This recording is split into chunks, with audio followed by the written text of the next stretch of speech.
The rain had just started falling when Daniel stepped out of the small taxi. He wore a faded shirt, simple trousers, and old shoes. He looked like an ordinary young man struggling to make ends meet, but nobody looking at him would have guessed that Daniel owned one of the fastest growing companies in Lagos. He had money, a lot of it, but money had brought him more attention than happiness. Women had approached him because of his cars. Men had pretended to be his friends because of his business. Even relatives treated him differently whenever they needed something. So Daniel made a decision. He would hide his wealth, live simply, and find a woman who would love him without knowing how much money he had. One Saturday morning, Daniel visited a small roadside restaurant. That was where he first saw Amara. She was serving customers while helping an elderly woman carry a heavy bag. "Madam, let me help you with that." The woman smiled. "Thank you, my daughter. You are welcome." Daniel watched quietly. There was something different about her. She wasn't trying to impress anyone. She simply helped because she wanted to. A few minutes later, she walked toward Daniel. "Good afternoon, sir. What would you like? What do you recommend?" she asked with a smile. "Our rice and chicken is very good." "Then I'll have that." She brought his food. When he finished, Daniel reached into his pocket and counted his money. He had deliberately brought only a small amount of cash with him. Amara noticed. "Is everything okay?" "Yes." "Are you sure?" Daniel smiled. "I think I may not have enough." She looked at the money. "It's fine."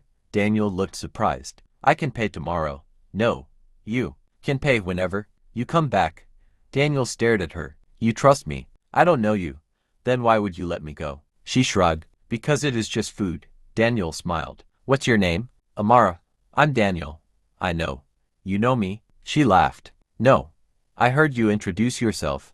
Daniel laughed too. For the first time in a long time, he felt comfortable around someone. Daniel began visiting the restaurant regularly. Sometimes he ordered food. Sometimes he simply sat and talked to Amara during her break. She soon learned that he worked for a small company. At least, that was what he told her. "I work in an office," Daniel said. "Do you enjoy your work?" "Sometimes."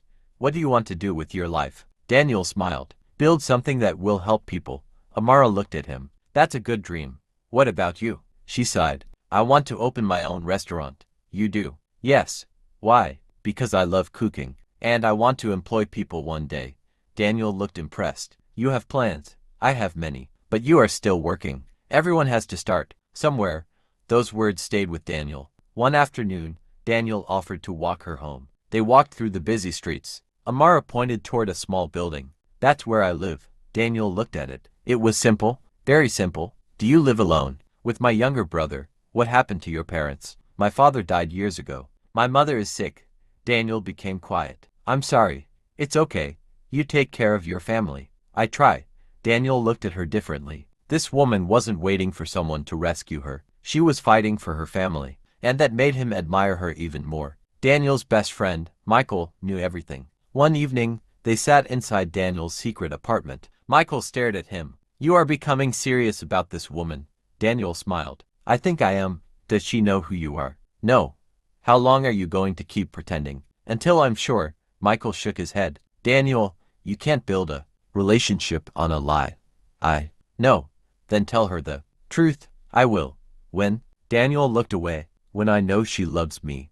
Michael sighed. "You already know." Daniel looked at him. "What do you mean?" "She doesn't know you have money. She has never asked you for anything." Daniel smiled. But he still wasn't convinced, so he decided to create a test. He told Amara that he had lost his job. He said his rent was overdue and told her that he was struggling to survive. He waited for her reaction. One evening, he called her. "Amara, can I talk to you?" "Of course." "I lost my job." There was silence. "I'm sorry. I don't know what I'm going to do." "Have you eaten?" Daniel was surprised. "Yes." "Are you sure?" "Yes." "Okay." She paused. "I have some money saved." "You need your money." "I know." "Then why are you offering it?" "Because you're my friend." Daniel's heart sank. She didn't even hesitate. If you're enjoying Daniel and Amara's story, take a moment to like this video and subscribe. But don't go anywhere, because Daniel is about to make a decision that could destroy the trust Amara has placed in him. A few weeks later, Daniel told Amara that things had become worse. He stopped taking taxis. He began walking long distances. He wore the same clothes repeatedly. One evening, Amara found him sitting outside a small shop. "Daniel?" He looked up. "Amara, what are you doing here?" I'm just resting. She sat beside him. You haven't been yourself. I'm trying to find work. I know. She handed him a small food container. What's this? Food. You brought this for me? Yes. Daniel looked at her. You should be saving your money. I cooked it myself. He smiled. Thank you. She watched him eat. Then she said something he would never forget. Daniel, being poor doesn't make someone less valuable. He stopped eating. What? Your job doesn't determine who you are. She smiled. If you are honest and hardworking, you will find your way again. Daniel looked down. He felt ashamed, not because he was poor, because he was pretending to be. Daniel's landlord later told him he had to leave the small apartment because he couldn't pay his rent. Daniel told Amara, I may have to move out. Where will you go? I don't know. You can stay with my family. Daniel stared at her. What? It's not a big house. Amara. You can sleep in the sitting room. I can't do that. Why? I don't want to become a burden. You won't. But you barely have enough for yourself. She smiled. We will manage. Daniel couldn't speak. She was willing to share what little she had. Not because she knew he was wealthy, because she believed he was worth helping. That night, Daniel went home and stared at himself in the mirror. He whispered, What am I doing? He had wanted to test her. Instead, she had shown him what real love looked like. Michael wasn't impressed. You need to stop this. I know. Then tell her. Tomorrow. Michael laughed. You've said that for weeks. Daniel looked serious. This time, I mean it. But before he could reveal the truth, something happened. Daniel received a call from his company. Sir, we need your approval. Send the documents. Sir, the board meeting is tomorrow. I'll attend. Michael looked at him. You can't keep hiding forever. Daniel nodded. I know. The next morning, Daniel told Amara he had an interview. She hugged him. Good luck. Thank you. What if they don't hire you? I'll try again. She smiled. You will succeed. Daniel almost cried. She believed in him when she thought he had nothing. That was enough. He decided that after the meeting, he would tell her everything. The following afternoon, Amara was working at the restaurant when several expensive vehicles stopped outside. People stepped out. Men in suits entered. Everyone became quiet. One of them asked, Where is Mr. Daniel? Amara looked confused. Daniel, yes. He doesn't work here anymore. The man looked surprised. Madam, we're not looking for an employee. We're looking for our chairman. Amara froze. Chairman, the man smiled. Mr. Daniel. At that moment, Daniel walked into the restaurant. He was wearing an expensive suit. A luxury watch was on his wrist. The entire restaurant became silent. Amara stared at him. Daniel, he walked toward her. Amara, who are these people? He looked around.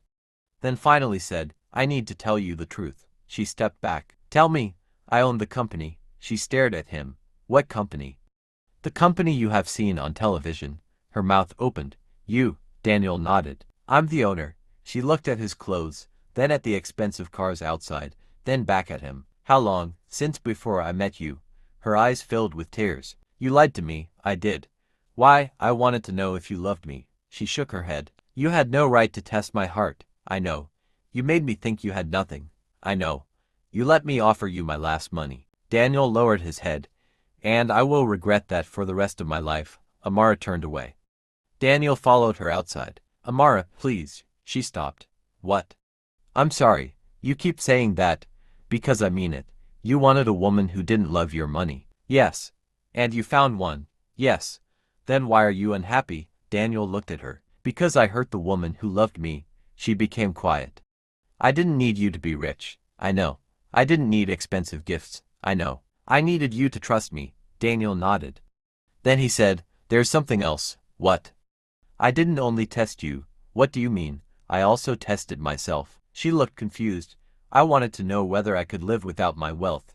And Daniel smiled sadly. I discovered that I could, but I couldn't live without you. Amara looked away. That's not enough. I know. What are you going to do? Daniel reached into his pocket and pulled out a small key. What is that? I bought the building beside your restaurant. She stared at him. Why, not for you. She looked confused. I bought it because you told me you wanted your own restaurant. I want you to build it yourself. I'm not giving you a business. I'm giving you the opportunity to build your dream. She looked at him for a long moment. And what do you want from me? Nothing. Nothing? I want you to choose me freely. 3 months passed. Daniel stopped trying to impress Amara. He didn't send expensive gifts. He didn't use his money to pressure her. Instead, he worked on rebuilding her trust. He visited her mother's home. He helped with her treatment. But he never took credit for it. Amara eventually opened her restaurant. It was small, beautiful, and completely hers. On opening day, Daniel stood at the back. He watched customers enter. Amara walked toward him. "You came. I wouldn't miss it," she smiled. "I've been thinking." "About what?" "About us." Daniel became nervous. "I know you heard me. I know. But you also showed me something." "What?" "That people can make terrible mistakes and still choose to change." Daniel smiled. "So?" She held out her hand.